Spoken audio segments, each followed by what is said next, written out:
Hi guys, ఎలా ఉన్నారు అందరూ? నేనైతే చాలా అంటే చాలా బాగున్నాను. మీరు ఎలా ఉన్నారో తప్పకుండా కామెంట్ అయితే పెట్టేయండి. సో ఈరోజు వచ్చేసి నేనైతే పాస్పోర్ట్కి ఎలా అప్లై చేయాలన్నది ఈ వీడియోలో చెప్దామని అయితే ఈ వీడియో చేస్తున్నాను. సో అంటే ఒక చాలా రోజులు కొంచెం లేట్ అయింది కదా, 1 వీక్ అయిపోతుంది ఈ వీడియో పెడతానని చెప్పేసి. ట్యూస్డే పెడదాం అనుకున్నాను, అలాగే వెన్స్డే కూడా పెడదామని అనుకున్నాను. బట్ అయితే పెట్టడానికి కొంచెం టైం లేక పెట్టలేదు అనమాట. ఎందుకోసం అంటే నేను వచ్చింది పాస్పోర్ట్కి అప్లై చేసినవి కానీ అండ్ అలాగే నా వీసా కానీ నా టికెట్ కానీ ఫోన్లో ఫొటోస్ ఉంటుండే అవన్నీ డిలీట్ అయిపోయినాయి అనమాట. సో అందుకోసం అవి జిరాక్స్లు అన్నీ వెతికి మీకైతే చూపిద్దాం కదా, ఇంకా డైరెక్ట్ చూపించి వీడియోస్ చేద్దాం కదా అని చెప్పేసి అయితే వెయిట్ చేస్తాను అనమాట. సో అందుకోసం ఈ వీడియో అయితే చేస్తాను. సో ఈ వీడియోలో అయితే పాస్పోర్ట్కి ఎలా అప్లై చేయాలి, ఏం ఎంక్వైరీ ఉంటుంది, ఎన్ని డేస్కి పాస్పోర్ట్ వస్తుంది, ఎట్లా ప్రాసెస్ ఏంటి, అవన్నీ నేను క్లియర్ చేస్తాను. అండ్ అలాగే నేను వచ్చే వీడియోస్లో నేను ఎప్పుడు వెళ్ళానో నా వీసా ఏంటి అండ్ అలాగే మా అమ్మ రియాక్షన్ ఏంటి అన్నది కూడా మీకు వచ్చే వీడియోస్లో చెప్తాను, ఓకేనా. ఇది వచ్చేసి ఫస్ట్ పాస్పోర్ట్ అప్లై చేసుకోవడానికి స్టడీ చేసిన వాళ్ళకైతే compulsory 10th mark list original, అన్నీ ఒరిజినలే ఉండాలి, డూప్లికేట్ కాదు, జిరాక్స్ కూడా పట్టుకెళ్ళడం కాదు, ఒరిజినలే పట్టుకెళ్ళండి. 10th mark list original and అలాగే ఆధార్ ఒరిజినల్ పట్టుకెళ్ళండి, ఓకేనా. మీకు పాన్ కార్డు ఉంటే కూడా పాన్ కార్డు కూడా పట్టుకెళ్ళండి. ఒక 2 ప్రాసెస్ ఉన్నాయన్నమాట. చదువుకునే వాళ్ళకి ఏంటంటే 10th మార్క్స్ మెమోతో అయిపోద్ది, ఆధార్ రెండట్లతో అయిపోద్ది. కానీ చదువుకోలేని వాళ్ళకి ఎలా అని కూడా అడుగుతారు మీరు.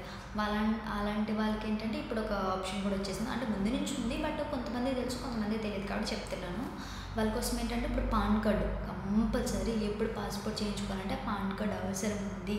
సో నేను ఎట్లా అప్లై చేసుకున్నాను అవన్నీ కూడా నేను చెప్తాను. నేను వచ్చేసి ఏం చేశానంటే మా అమ్మ ఇట్లా చెప్పినట్టే వస్తావా అని అడిగినట్టే నేనేం చేశాను అంటే మా అమ్మ మా బాబాయ్కి చెప్పింది. సో మా బాబాయ్ ఏం చేశారంటే మా ఇంటి దగ్గరలోనే మీ సేవ ఉంటే తెలుసు కదా, నెట్ సెంటర్ అవి, మీ సేవలోకి వెళ్ళి అడిగండి పాస్పోర్ట్కి ఇలా అప్లై చేసుకోవాలి అని చెప్పేసి. వాళ్ళు అప్లై చేస్తారు. ఒక 200 కానీ 300 కానీ తీసుకుంటారు. ఇందులో కూడా 2 టైప్స్ ఉన్నాయి. ఏంటంటే వాళ్ళు అంటే ఒకటి ఒకసారి ఇప్పుడు చెప్తాను, తర్వాత ఇంకోటి చెప్తాను. ఏంటంటే 2 ప్రాసెస్ ఉన్నాయని చెప్పా కదా. ఒకటి ఏంటంటే మనం డైరెక్ట్గా వెళ్తే ఒక 5 days కానీ 1 weekలో కానీ వచ్చేస్తుంది. లేదు మాకు ఎంత టైం పట్టినా పర్లేదా, లేదా అంటే 1 month కానీ 2 months అని అంటే ఆ ప్రాసెస్ వేరే ఉంటుంది అనమాట. సో నేను వచ్చేసి నా పాస్పోర్ట్ ఒక 1 weekలో వచ్చేసింది అనమాట. 1 week 2 daysలో అలా వచ్చేసింది. సో నా ప్రాసెస్ ఏంటనేది నేను చెప్తాను. ఫస్ట్ నేను మీ సేవలోకి వెళ్ళి నేను అప్లై చేసుకున్న తర్వాత వాళ్ళు ఒక డేట్ అనేది ఇచ్చారు. ఈ డేట్ని మీరు విశాఖపట్నం వెళ్ళండి అని చెప్పేసి నాకు అపాయింట్మెంట్ అనేది ఇచ్చారనమాట. అపాయింట్మెంట్ ఇచ్చిన తర్వాత నేను మా బాబాయ్ కలిసి విశాఖపట్నం వెళ్ళిన తర్వాత వాళ్ళు original 10th certificate, Aadhaar card తీసుకున్నారు నావి. తీసుకున్న తర్వాత వాళ్ళు ఒక ఫామ్ ఇస్తారనమాట, ఇట్లా టైప్. మన అన్నీ అంటే ఇప్పుడు ఆధార్కి కంపల్సరీ ఒక మన ఫోన్ నెంబర్ అయితే లింక్ అయి ఉండాలన్నమాట. ఆ నెంబర్ కొడితే కంపల్సరీ అన్నీ వచ్చేస్తాయి. కానీ వాళ్ళు ఒక ఫామ్ ఇస్తారు, passport application form, government of India అవన్నీ ఇస్తారనమాట. సో వాళ్ళు ఇచ్చిన తర్వాత కొన్ని ప్రాసెస్ ఉంటాయి. ఏ ఉంటుంది, బి అంటే section A, section B, section C లోపలికి ఎవరిని రానివ్వరు, ఓకేనా. ఫోను పట్టుకెళ్ళొచ్చు, అంటే ఏమైనా ఓటీపీ వస్తే చెప్పడానికి ఫోను. నాకు అంతా గుర్తు లేదు, నేను చెప్పానని కూడా, కాకపోతే కొంచెం ఫోన్ క్యారీ చేయండి, వాళ్ళు వద్దంటే అవసరం లేదు. ఫోన్ క్యారీ చేశాను కానీ ఓటీపీ చెప్పానా లేదన్నది అంత గుర్తు లేదనమాట. సో ఏంటంటే అక్కడికి వెళ్ళిన తర్వాత అవన్నీ చూస్తారన్నమాట. ఏమన్నా కరెక్షన్స్ ఉన్నాయా లేదా అన్నది కూడా వాళ్ళు చెక్ చేస్తారు. నాది పేపరు అంతగా ఏం డీటెయిల్స్ చూపించట్లేదు. సో ఇది ఒకటి అన్నమాట. ఇవన్నట్లో ఏమన్నా కరెక్షన్ అంటే మన నేమ్లో ఏమైనా తప్పు ఉన్నా అక్కడ చెప్తే కరెక్షన్ చేస్తారన్నమాట. ఎందుకంటే ఆధార్లో ఎలా ఉందో, 10th సర్టిఫికెట్లో ఎలా ఉందో పాస్పోర్ట్లో కూడా సేమ్ అలానే ఉండాలి. చేంజ్ చేసుకోవడానికి అవి అయితే ఉండవు. ఆధార్లో ఏ ఏజ్ ఉందో పాస్పోర్ట్లో కూడా ఆ ఏజ్ ఉంటుంది. 10th సర్టిఫికెట్, ఆధారు, పాస్పోర్ట్లో ఒకే ఏజ్ ఉండాలి. ఒకే దాంట్లో ఒక దాంట్లో వేరే వేరే ఉందా పాస్పోర్ట్ రాదనమాట. మళ్ళీ మనం మార్పించుకోవాలి. ఎందులో తప్పుంటే అందులోనే మార్పించుకోవాలి. అది ఈ జిరాక్స్ అన్నీ కలిపి ఇవ్వాలన్నమాట 10th, ఓకేనా. ఇవి అన్నీ కలిపి ఇచ్చిన తర్వాత అక్కడికి వెళ్ళిన తర్వాత వాళ్ళు కూర్చోమని చెప్తారు. ఒక టైం అనేది ఇస్తారు, మనకి టైం అనేది చెప్తారన్నమాట. ఈ టైంకి మీకు ఉంది అని అన్న తర్వాత అప్పుడు మేము ఏం చేస్తామంటే అప్లై చేసిన తర్వాత పేపర్ పట్టుకుని వెళ్ళాము. అక్కడ అడుగుతారనమాట, మీ పేరేంటి అని చెప్పేసి. అవన్నీ అడిగిన తర్వాత ఇవన్నీ కరెక్ట్ అని ఒకసారి చూసుకొని చెప్పిన తర్వాత అవన్నీ అయిన తర్వాత మళ్ళీ ఫోటో తీసుకుంటారు. ఫోటో తీసుకుని బి సెక్షన్కి వెళ్ళని అంటారు. అక్కడి నుంచి బి సెక్షన్కి వెళ్ళాలి. బి సెక్షన్కి వెళ్ళిన తర్వాత అక్కడ మళ్ళీ ఒకసారి అవన్నీ చెక్ చేసి ఒరిజినల్స్ అవన్నీ తీసుకున్న తర్వాత ఫింగర్ ప్రింట్స్ వేయించుకుంటారు.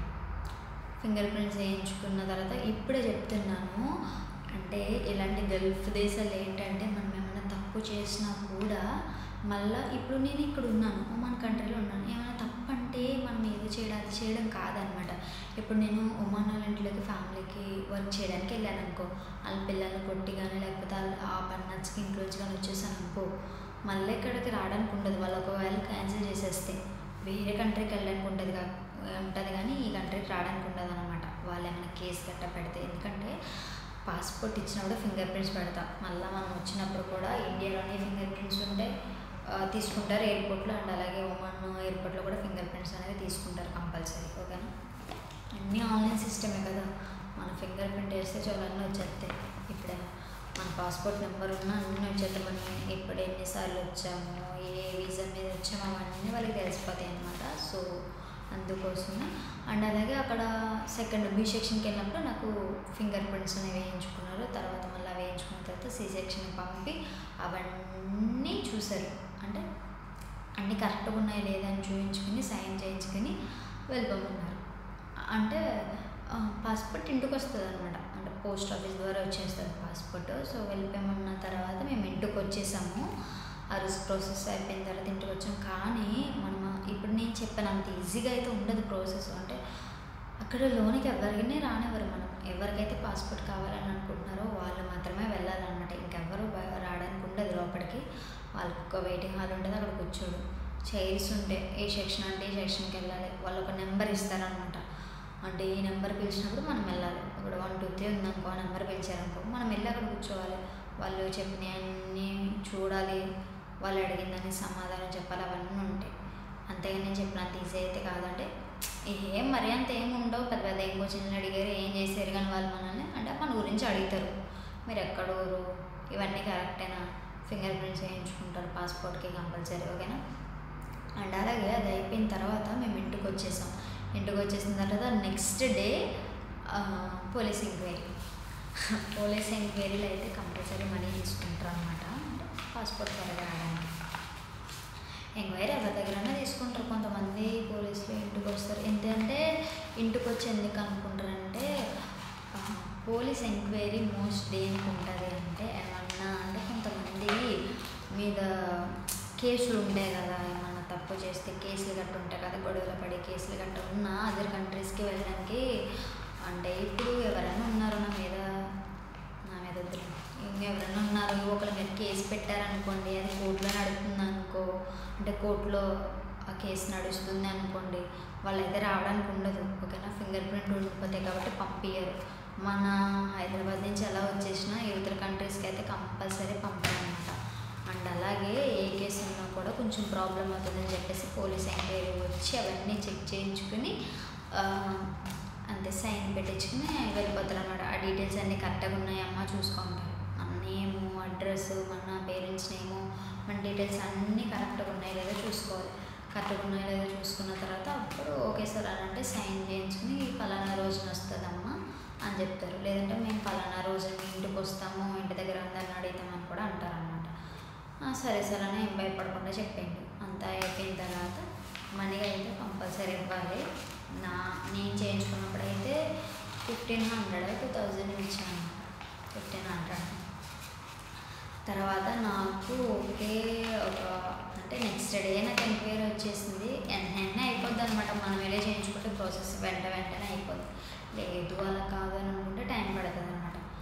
వెంటనే నాకు డీటెయిల్స్ వచ్చేసి అన్నీ వచ్చేసాయి అనమాట. తర్వాత ఒక 4-5 డేస్కి పోస్ట్ ఆఫీస్ నుంచి కాల్ వచ్చింది, పాస్పోర్ట్ వచ్చింది, వచ్చి తీసుకోండి అనేసి. పాస్పోర్ట్ తీసుకోవడానికి పోస్ట్ ఆఫీస్కి వెళ్ళిపోవచ్చు, వాళ్ళు ఏమన్నా తెస్తారు. కాకపోతే ఏంటి అంటే మనం వెళ్ళి ఆధార్ కార్డు, మన ఆధార్ కార్డు ఉంటుంది కదా, ఆధార్ కార్డు చూపించి వాళ్ళు కూడా చెక్ చేసుకుంటారు అనమాట. నేమ్, అడ్రస్ అవన్నీ చెక్ చేయించుకొని మనం వెళ్తేనే ఇస్తారు. ఎవరిదైతే పాస్పోర్ట్ ఉందో వాళ్ళైతేనే ఇస్తారు, వేరే వాళ్ళు వెళ్తే ఇవ్వరు. సరేనా? ఇంటికి వస్తే అంటే వాళ్ళకి ఒకవేళ బాగాలేదని అంటే ఇంటికి రమ్మంటే వస్తారు, కానీ వేరే వాళ్ళు అక్కడికి వెళ్తే ఇవ్వరనమాట. అక్కడికి వెళ్ళి సైన్ చేసేస్తే కంపల్సరీ ఇచ్చేస్తారనమాట. పాస్పోర్ట్ అయిపోయిందా? ఆ పాస్పోర్ట్ అయిపోయిన తర్వాత ఇప్పుడు నా ప్రాసెస్ అయిపోయింది. ఇంకో ప్రాసెస్ చెప్తాను. ఇంకో ప్రాసెస్ ఏంటి అంటే ఇట్లా అపాయింట్మెంట్ తీసుకోకుండా జస్ట్ నార్మల్గానే ఆన్లైన్లోనే చేయించుకోవాలని అంటే కంపల్సరీ అది టైం పడుతుంది. ఎందుకంటే అది మినిస్ట్రీ ఆఫ్ ఇండియాకి వెళ్ళాలి, అక్కడ నుంచి సిగ్నేచర్స్ రావాలి, మళ్ళీ స్టాంప్స్ రావాలి, అవన్నీ రావాలి. కాబట్టి కొంచెం టైం పడుతుంది. కాబట్టి 1 month అలా పడుతుంది. లేదు మాకు త్వరగా కావాలని అనుకుంటే మీ సేవకి వెళ్ళి నేను పాస్పోర్ట్కి అప్లై చేసుకోవాలనుకుంటున్నాను, నాకు ఒక అపాయింట్మెంట్ డేట్ ఫిక్స్ చేయండి అని అంటే వాళ్ళు ఒక డేట్ ఫిక్స్ చేస్తారు. ఆ రోజున మీరు వెళ్ళి అక్కడ అపాయింట్మెంట్ తీసుకున్న దగ్గరికి వెళ్ళి ఏ ఊరైతే అది, హైదరాబాద్ అయితే హైదరాబాద్, విశాఖపట్నం అయితే విశాఖపట్నం. నాకు తెలిసి ఆంధ్రాలో విశాఖపట్నం ఒకటే అని నేను అనుకుంటున్నాను, ఎందుకంటే నాకు అదొక్కటే తెలిసింది, అయితే తెలియదు. హైదరాబాద్లో కూడా ఉంటుంది, బట్ మన ఆంధ్ర వాళ్ళకి అయితే చెప్తున్నాను. హైదరాబాద్ వాళ్ళకి అయితే హైదరాబాద్కి వెళ్తారు, మన ఆంధ్ర వాళ్ళకి అయితే విశాఖపట్నం వెళ్ళండి. త్వరగా అయిపోద్ది.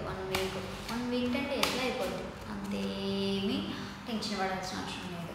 మన దగ్గర అంటే సర్టిఫికెట్ అవి అంటే అయిపోతాయి అన్నమాట. కాకపోతే ఏంటంటే ఇప్పుడు చదువుకోలేని వాళ్ళు ఉంటారు కదా, ఇంకా కొంచెం పెద్దలు అనేసి నానమ్మ వాళ్ళు ఉంటారు కదా, వాళ్ళకి ఏంటంటే కొన్ని కొత్త ప్రాసెస్లు అనేవి పెట్టారనమాట. పాన్ కార్డు అని చెప్పేసి, రేషన్ కార్డు, కొన్నిళ్ళకైతే మ్యారేజ్ జరిగింది కదా పిక్స్ తిండి, అలాగే మీ హస్బెండ్ పిక్ అవన్నీ అంటే జాయింట్ పిక్ ఉంటుంది కదా, అవి తీసుకెళ్ళటానిలో కొత్త ప్రాసెస్ అయితే పెట్టారు. ఆ ప్రాసెస్ గురించి నాకు ఏం తెలియదు, ఒకవేళ తెలిస్తే కూడా నేనైతే మీతో షేర్ చేసుకుంటాను.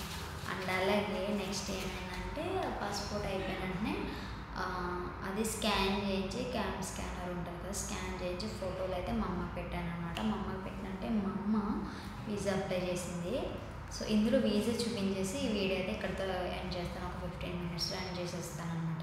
నెక్స్ట్ వీడియోలో మళ్ళీ వీసా చెప్పి టికెట్ అవన్నీ చూపించి అయితే నేను చేస్తాను. సో ఇదిగోండి వీసా, ఇది వచ్చేసి నా వీసా అనమాట. ఎప్పుడు అంటే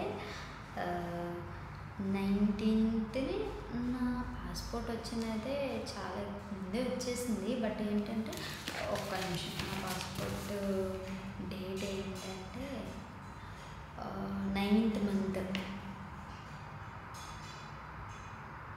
September 26th వెళ్ళాను నేను అపాయింట్మెంట్కి. ఓకేనా, 26th వెళ్తే నాకు పాస్పోర్ట్ వచ్చింది. మేబీ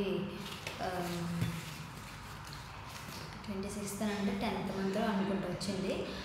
మా అమ్మ వాళ్ళు 10th monthలోనే అంటే అక్టోబర్లోనే 20న ఎప్పుడు అప్లై చేస్తే వీసా నాకు లేట్గా వచ్చిందని చెప్పాను కదా, ఆల్రెడీ లాస్ట్ వీడియో చెప్పాను కదా వీసా వస్తలేదని చెప్పేసి, పాస్పోర్ట్ చెప్పేస్తాను అని చెప్పాను అనేసి. సో అప్పుడు అప్లై చేయగా వీసా నాకు ఎప్పుడు వచ్చిందంటే 19th వచ్చింది. 3 months వీసా వేసారనమాట. కానీ నేను వెళ్ళింది ఎప్పుడంటే 19th వీసా వచ్చింది. నేను వెళ్ళింది మంత్ ఎండింగ్కి వెళ్ళాను అనమాట. 30కి వెళ్ళాను.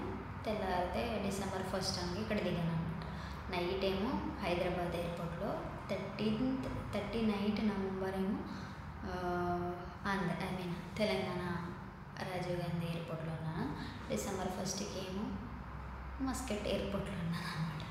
సో ఇది వచ్చేసి వీడియో. సో నెక్స్ట్ వీడియోలో నేనైతే కంపల్సరీ అన్నీ కవర్ చేద్దాం కదా అని అయితే అనుకుంటున్నాను. సో మీరైతే పాస్పోర్ట్ అప్లై చేసుకోవాలని అనుకుంటే ఈ పని అయితే చేయండి, త్వరగా అయితే అయిపోద్ది. సో ఇది వచ్చేసి వీడియో అనమాట. ప్లీజ్ సబ్స్క్రైబ్ చేసుకోండి. ఇట్లా కొంచెం సపోర్ట్ చేస్తే నాకు అంటే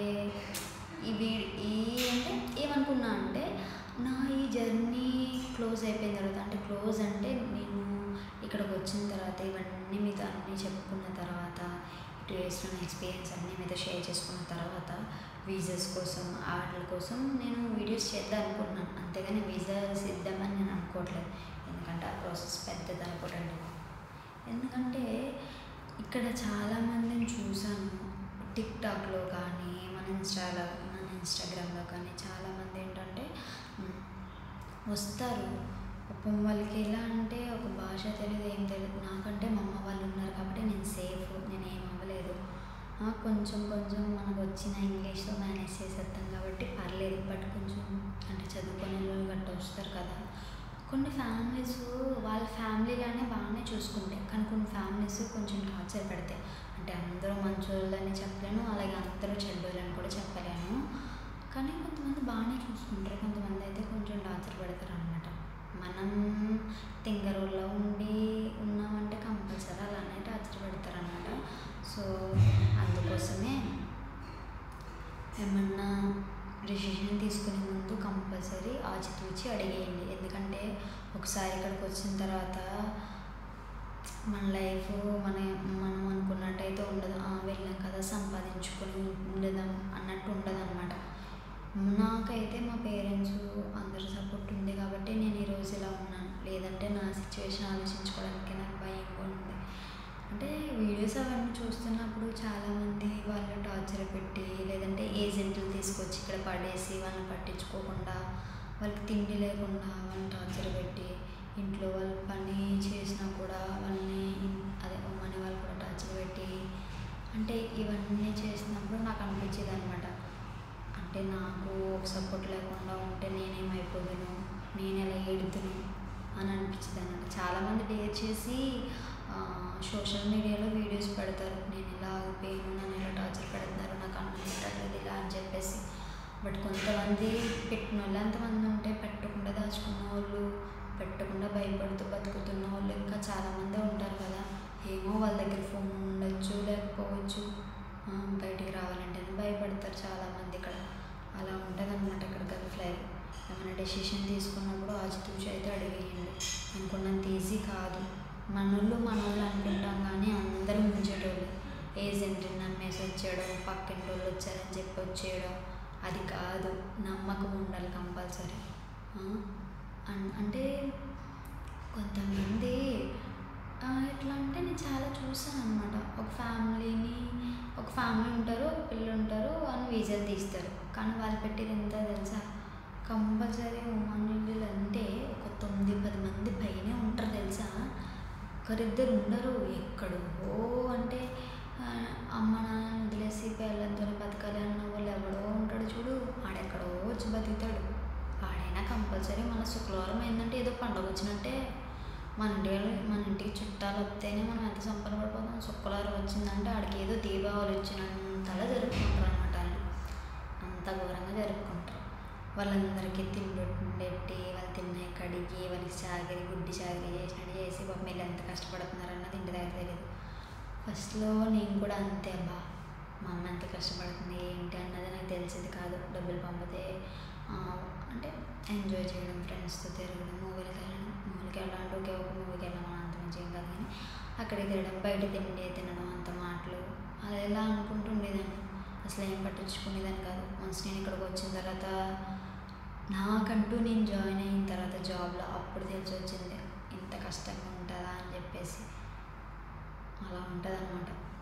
అనుకున్నంత ఈజీ అయితే ఉండదు లైఫ్. సరేనా, మనం అక్కడ ఏదో అనుకుని వస్తాం, బట్ ఇక్కడ అంటే నేను ఇక్కడికి వచ్చిన తర్వాత సిచ్యువేషన్స్ అన్నీ మారిపోతాయి. చాలామంది నేను ఎయిర్పోర్ట్లో కూడా చూశాను. నేను మొన్న ఇంటికి వెళ్ళాను, అమ్మకు కొంచెం హెల్త్ బాగాలేదని ఇంటికి వెళ్ళానంట. ఆ వీడియో కూడా నేను చేసేది కూడా పోస్ట్ చేస్తాను.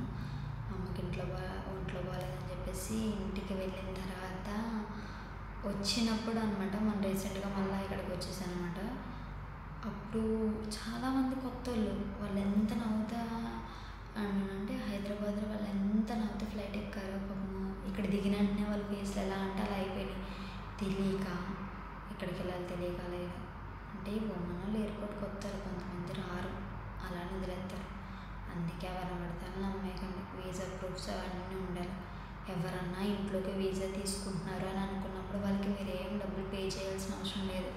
ఇక్కడ ఎలా అంటే ఉమెన్ వాళ్ళు ఇంట్లో తీసుకుంటున్నామని అంటే వాళ్ళే వీసా పెట్టుకుని, వాళ్ళే టికెట్ పెట్టుకుని, వాళ్ళే అన్నీ పెట్టుకుంటారు. మీరేం పెట్టాల్సిన అవసరం లేదు. పెట్టుకుంటూ ఒక మెడికల్ పెట్టుకుంటారు మీ ఇంటి దగ్గర, అంత మించి ఏం అవసరం లేదు.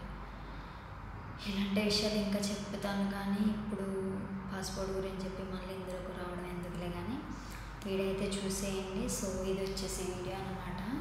సో నేను నెక్స్ట్ వచ్చే వీడియోస్ అయితే ఇంకా మంచిగా చెప్పాలి అని అనుకున్నాను కూడా. So thank you so much guys, ఇక్కడ వరకు నా వీడియోస్ చూసి నన్ను సపోర్ట్ చేస్తున్నందుకు ఇలానే సపోర్ట్ చేయండి.